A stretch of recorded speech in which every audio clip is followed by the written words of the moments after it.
your spreadsheet, right? When you were trying to figure out, who was going to come with you and who wasn't going to come with you. Can you just talk about that a little bit? Because I've recommended that to almost every financial advisor that I've worked with since.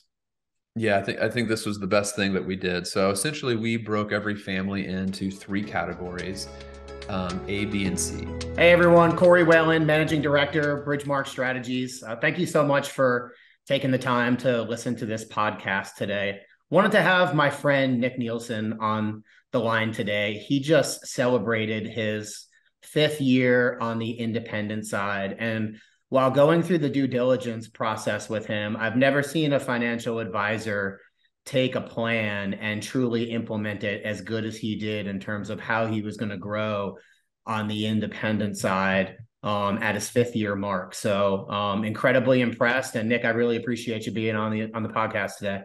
Hey, Corey, it's an absolute pleasure. Hopefully, some of your listeners out there can take a few of the things that I did, apply it to their own practices, and when they make that transition to independence, which virtually everyone will ultimately do, they do it better than I did.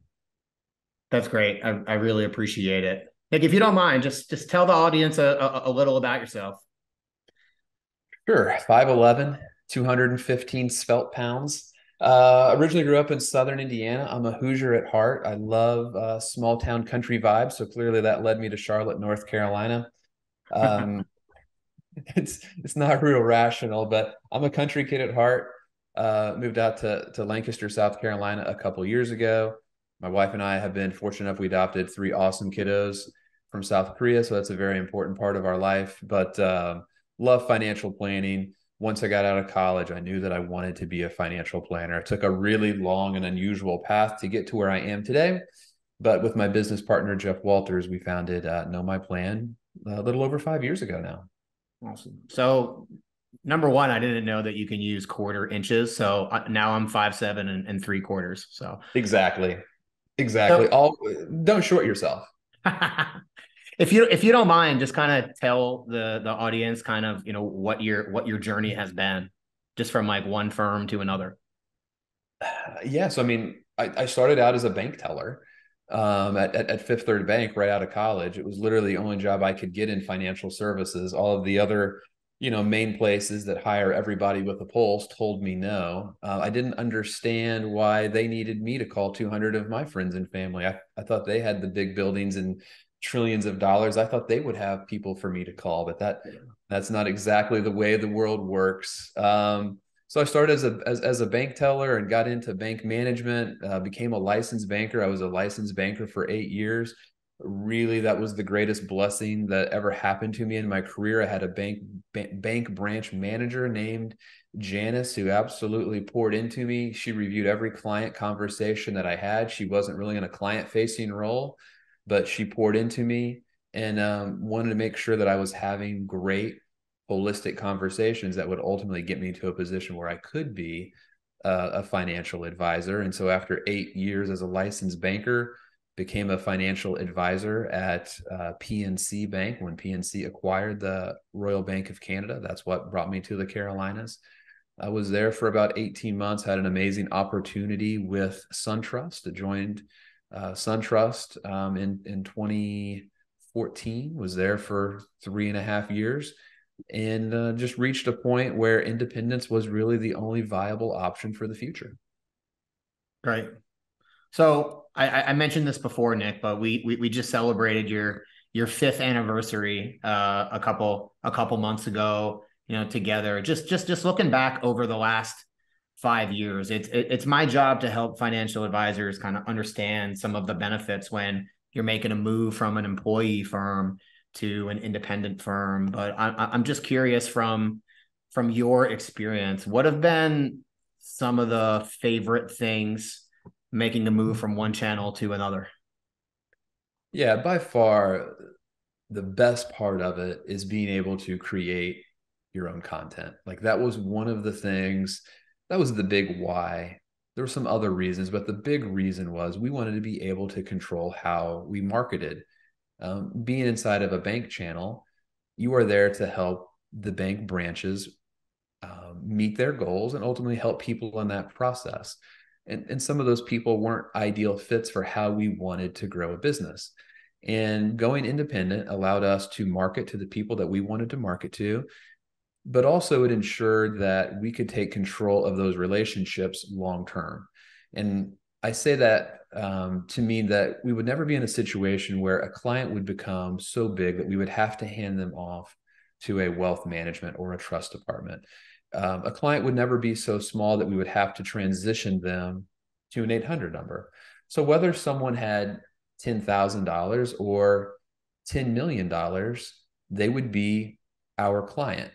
So we get to choose whether we love the families that we work with. And if we do, we really don't care how much money that they have. If we're committing to that client that we're going to be their financial planners, we want to honor that commitment for as long as they'll allow us to be their guide. So can you talk about like what your niche is a little bit? Because I think that really relates, especially to you, like having some of those minimum restrictions, how you've just been able to take full advantage of your niche now. Yeah, so I had an old manager who said that if you do the job well, eventually your client base will start to look like you. And I think that's very true. And I think we learned, or I learned early on in the process when we began marketing, that it attracted a certain type of person. So the niche kind of found us. But essentially, we work with sales executives who are 35 to 50 years old. And if I close my eyes, I can see them. It's a 38 and a 40-year-old couple. And they generally have 2 to 3 kids, a golden doodle, and most of them have a Honda Odyssey.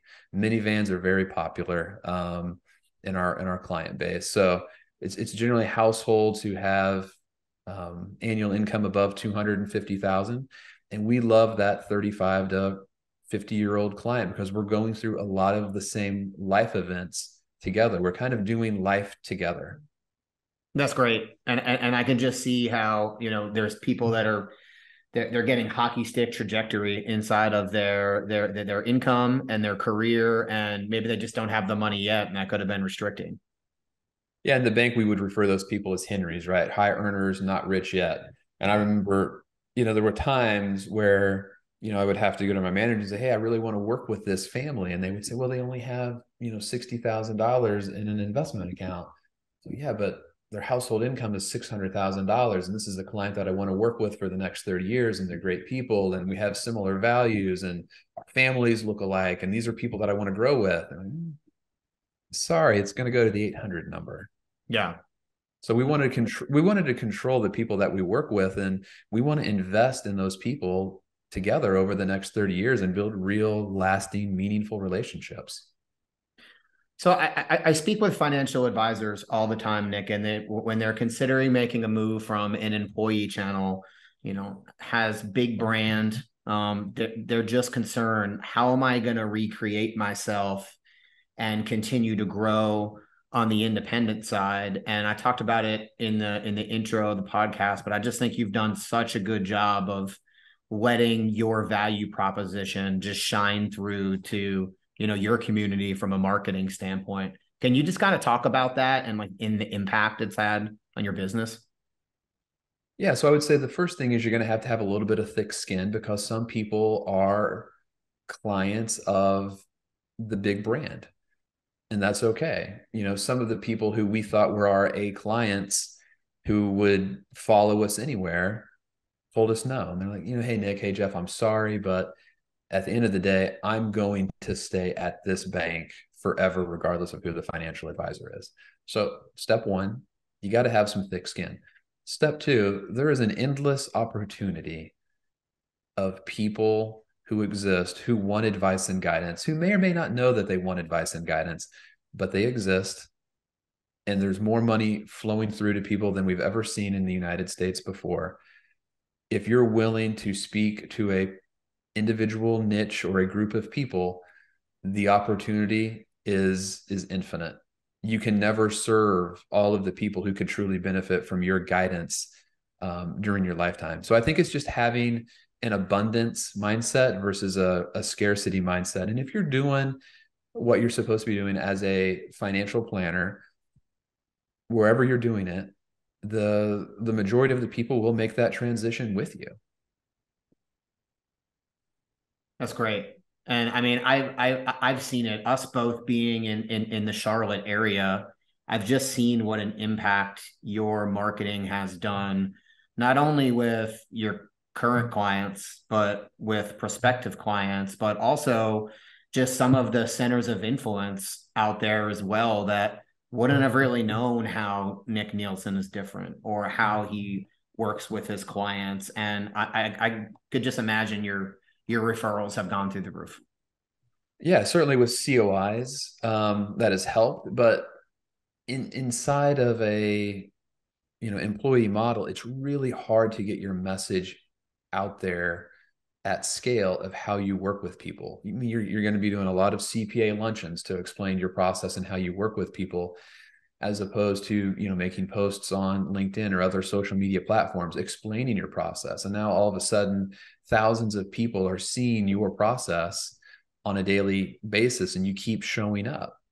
And that's the beauty of the social media platform, is you keep showing up and people get to learn about you a little bit every day through some sort of micro action or micro nugget. And you're not out there doing all of the COI events and things of that nature. But, we had people that we had known, whether they're CPAs or estate planning attorneys, that never referred to us ever before, who started referring to us once we were independent. I Yeah. said, well, we're more comfortable referring to an independent advisor versus being, someone, attached to an institution. That was one of the feedback, that we got. And then I think clients have become more comfortable, in referring to us as well, being independent, knowing that we're not tied to any institution. And, we can tell people, like, hey, this might be a credit card to consider. These might be a couple places to consider for a mortgage. And lo and behold, it's not the same name that would have been attached to insert big brand institution. One more specific thing I'll just add about the marketing and the communication. I mentioned this in another podcast, but I'm an investor myself. And when the market was super volatile a couple months ago, I mean, I was having a stressful day just thinking about it. And I know a lot of financial advisors and I get a lot of newsletters, some from an employee firm, some from independent firms. And I got one from a big box firm, and it was the CIO giving a capital markets update. And I kind of just looked right past it. I didn't know that person. It probably had a lot of great information in there to make me feel at ease, but I didn't, I just went right past it. And then I talked about someone's newsletter that I know and trust. And when I read their newsletter, it was in their words. And as I was reading it, I was hearing it in their voice as someone that I know and trust, just saying, this is why you have a financial plan. This is why things are going to be okay. And I feel your stress right now. And it just made me feel so much better than any unknown person at the top of a research department could ever make me feel. So I just thought it was super powerful. Yeah, absolutely. And, those people who are CIOs, technically, know a whole lot more about how the markets work and can give you a much deeper breadth of economic perspective, probably than your average financial planner. But I think, financial planners throughout the industry, they really underestimate the power of using, your own words, because I love to create my own content because I want people to kind of fall in love with me and my thought process. And I want our clients to think like, yeah, I believe in that. I understand that. That makes sense to me. I don't want somebody else. I don't want to use somebody else's words, because I don't want somebody to fall in love with the CIO. And then they come in and they meet with me and there's a disconnect, because that's not how I speak. That's not my cadence. That's not exactly my investment beliefs. So, part of the whole process is you're going to alienate some people, you're going to make some people mad, and there's going to be people who don't want to do business with you. But if you're not repelling people, you're probably also not attracting people. And the only way that you're going to find that out is you have to put your viewpoints, you have to put your process and how you help people out in the world. And by and large, what I have found is that when the time is right, people will self-select and they'll send you a message, say, hey, Nic, I think that's really interesting. I liked your thoughts on this. I'd love to meet with you. And before you know it, more clients come in the door and you're growing your business, and you don't need the big institution to, send you referrals or have uh, potential clients to call upon. So most financial advisors that I speak with, there's like a very specific moment where kind of a light bulb goes off and they realize that they need to make a change. Was there anything specific like that for you that made you to say, I need to start looking, or was it more gradual? Yeah, I think I think it was gradual. I think it was really, death by a thousand paper cuts.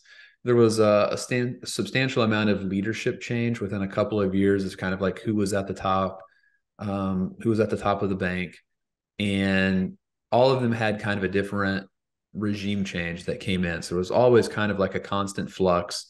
And then there was several scenarios where we did more revenue but made less money. And no financial advisor wants to, have revenue go up and income go down. So it's just kind of the slicing away at the grid, having to do the same to make the same money. And really, my business partner Jeff, credit to him, he was really the one who became frustrated quicker than I was. And it was pretty much, it reached the point where I was either going to have to break up with him or we were going to have to go somewhere else. And that's really what led to us doing our due diligence and, meeting with all of the firms that existed on earth. And, thank goodness we met you in the process. There's obviously a lot of misconceptions out there in the industry about making a move from one firm to another. I try to tell advisors this all the time. There's people that have a heavy vested interest in keeping you in the current seat that you're at that sometimes give misconceptions out there. And then there's also all different types of firms out there that are also heavily invested in you coming to their specific firm. So was there anything that you heard out there? Oh yeah. Yeah. There's one. And I can still remember the exact statistic. And this one stressed me out beyond all belief.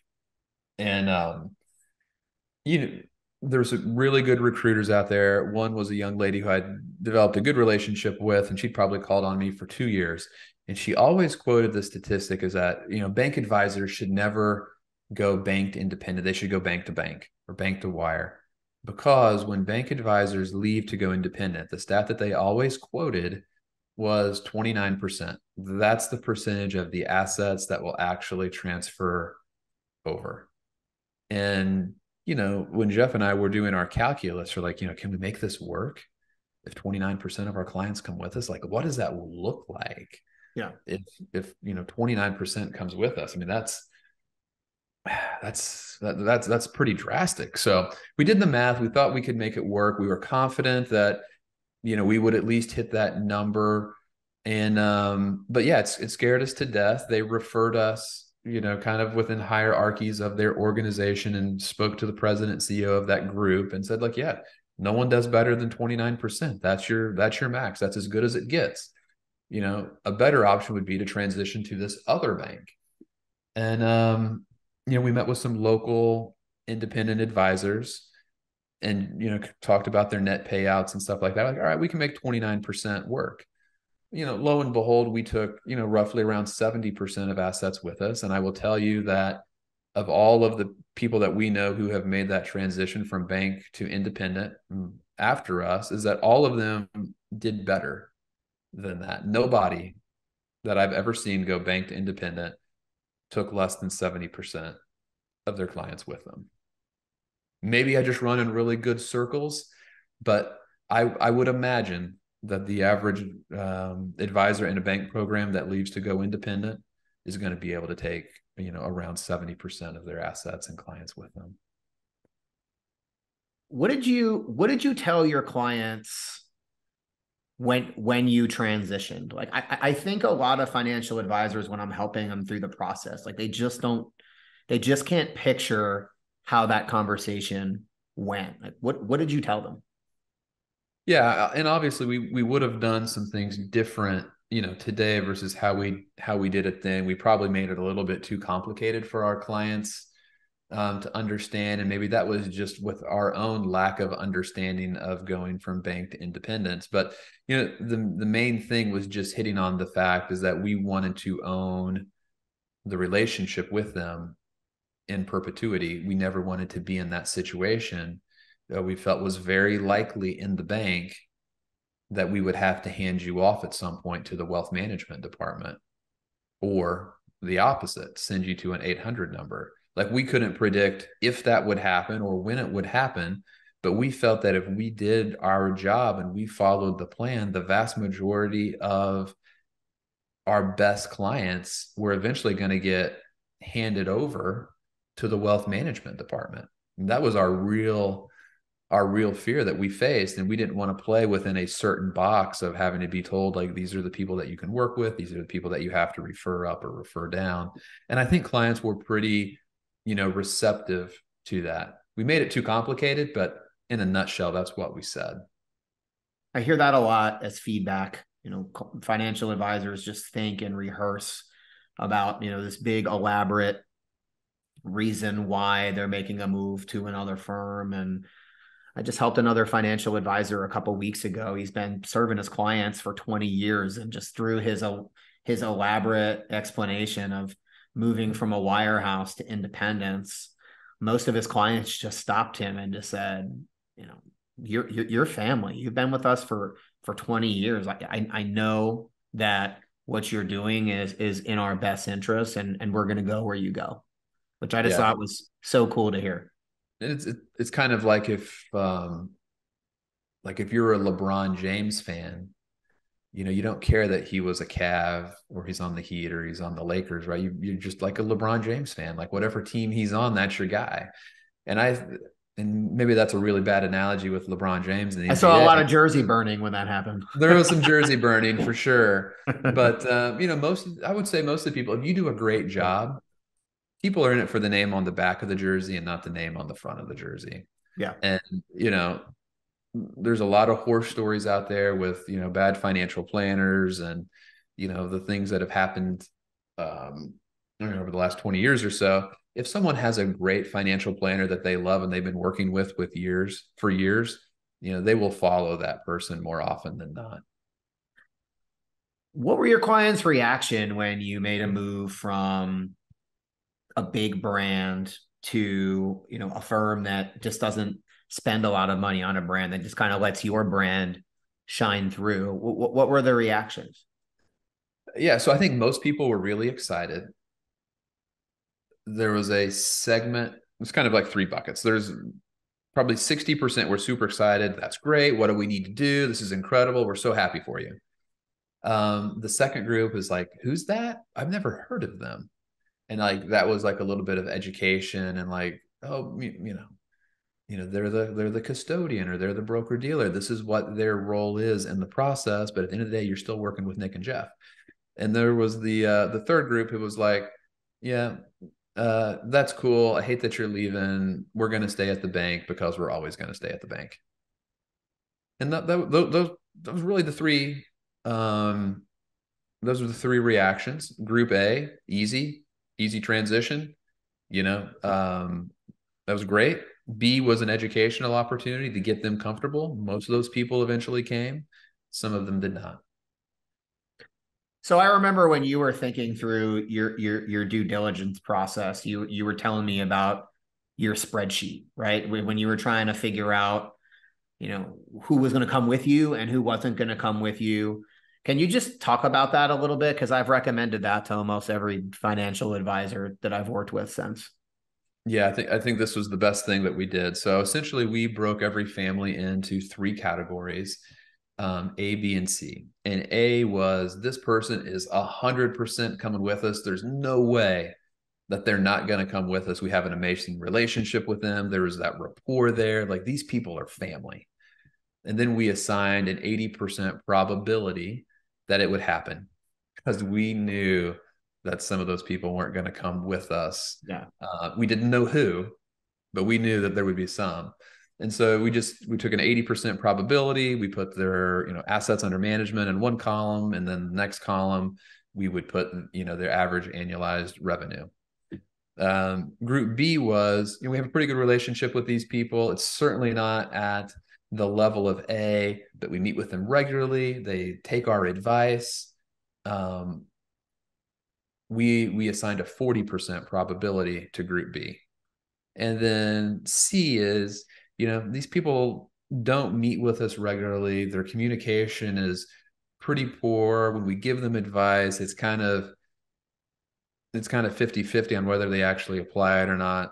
We were going to apply a 10% probability to group C. And like we decided who was going to be an A, B, or C. Those were going to be the people that we extended an invitation to. And obviously there was people that we didn't extend an invitation to, when we left. And I will tell you that number was spot on.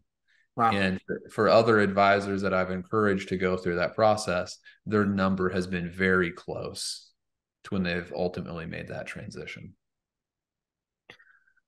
So Nick, when I'm working with advisors, I always just try to learn from other financial advisors' mistakes and try to help them work through not making the same ones in their transition. Looking back over the last 5 years, what do you think you would have done differently? Yeah, so the first thing that we would have done differently is we would not have gone to our RIAs like turnkey DBA.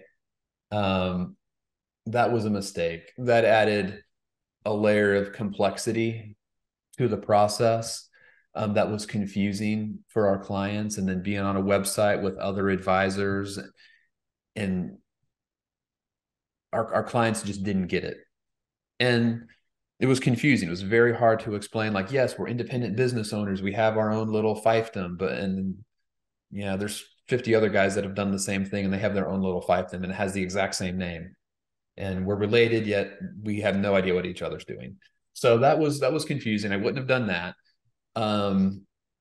The second thing was I did so we would have taken a little bit of time on the front end, figured out the brand, which we ultimately came to as Know My Plan, which happened, shortly thereafter, which was a huge benefit for us because the ultimate thing was we wanted our clients to be able to say, I know my plan. So we thought the name made sense. Doesn't make a lot of sense from SEO purposes, but we like the end result. We spent a lot of money on a website that we probably didn't need to do. We set some money on fire there. When we first started, we hired a company to help us with lead gen and like social media posts. And we're like, oh, here's a guy in Atlanta who's grown this multi-million-dollar independent practice doing this. This seems like a good thing, and they'll get some leads in. We want to do this. Well, we're still waiting for that first lead. It hasn't happened. And then, the other thing that we did is we signed up with Ramsey's SmartVestor Pro. Like, hey, these are good people that are wanting advice and guidance. Went in completely blind, didn't have the infrastructure set up.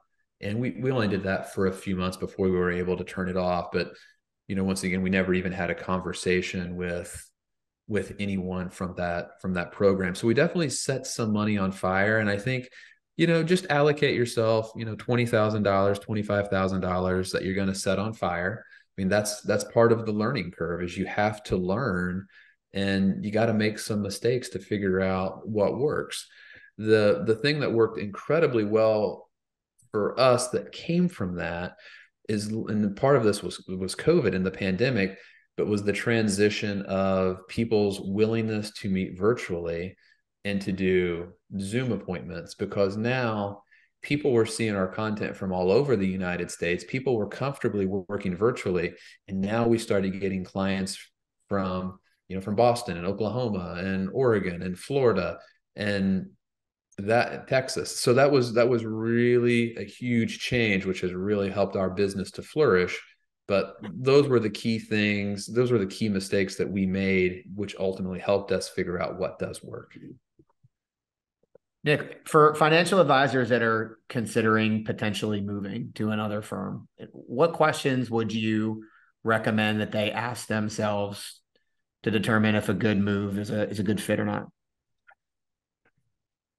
This is going to come off as a little bit of I don't know. This may not come off right, but I'm just going to say it. The one thing that I wish we would have done differently and saved ourselves literally hundreds of hours, hundreds, is I wish I would have met with someone exactly like you in your current role today that was completely independent and unattached to the outcome, that didn't have a vested interest of if I ended up at a wirehouse or a bank program or an independent channel. I wish I just could have gone in, had a conversation with you, and said, Corey, this is exactly what we're looking for, or what we think we're looking for. Here's our trailing 12 numbers. This is what our client base looks like. This is how we manage money. Like, I'll sign a limited power of attorney. Go find us the 2 or 3 best possible fits. And then let's come back and let's have individual meetings with them. Let's go through the pros and cons of each, and then let's collaboratively come to a decision.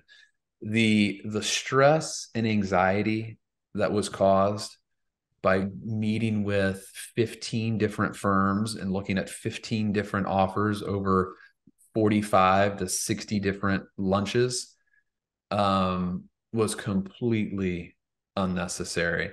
So the number one thing that I would tell anybody at a bank or a wirehouse today, or anybody in an independent spot that's truly not independent, find yourself a Corey who can save hours of time, stress. The average life expectancy of a financial advisor is not that long. It's just the reality of it. It's not good. And I think a lot of it is we put a lot of stress on ourselves instead of outsourcing to experts who could really help us. And, today you are in a position at Bridgemark where you can truly help add years on to a financial advisor's life by removing an incredible amount of stress. Because if an offer comes back and it's a bad offer, you can work directly with who that offer came from and be like, hey, I know this is a bad offer. I know you can do better than this because I've had 3 other offers that look like this. The advisor doesn't have to hear all that. Yeah. The advisor doesn't know if it's a good offer or a bad offer, but you do. So, that's the number one thing that advisors need to do is they need to find experts and surround themselves with experts. And there is no advisor that's going to be more of an expert on M&A or current advisor transitions than someone like yourself. So stop pretending that you are an expert and find Corey, or find your Corey. I would have told you that you would have brought a lot more than 30% of your practice. That's for sure. I would have debunked that myth immediately. So yeah, we were scared to death. Yeah. We were absolutely scared to death that our income was going to drop, whatever, 50%, because we were only going to take, 29, 30% of our book with. We never would have, we were hopeful because we went through that spreadsheet process. We were hopeful that we would bring 70, and we did. But once again, that was not a tried and true method. That was just me sitting down with a spreadsheet and arbitrarily plugging in numbers and hoping that it worked. And, maybe I dreamed it into fruition, but it happened. I would say too is our transition was really rough because this was right during the transition of people doing business in paper versus people doing e-signature. And so we did everything as a paper transition, which you would never have to deal with today. So it's never been easier to make a transition than it is today. And if you're a $500,000 producer, an $800,000 producer, do it today. Don't wait. Make the transition. It's never going to be easier than it is today because you're going to get more clients, more complex situations. Just do it now. Don't wait. If you're at a place where you're ultimately going to have to make a move, proactively make the move. Every year that you wait, it becomes exponentially harder, and you're adding stress and probably reducing your life expectancy. Do it quick. Rip the Band-Aid. I just spoke with an advisor today that is probably 28 years old at an employee channel.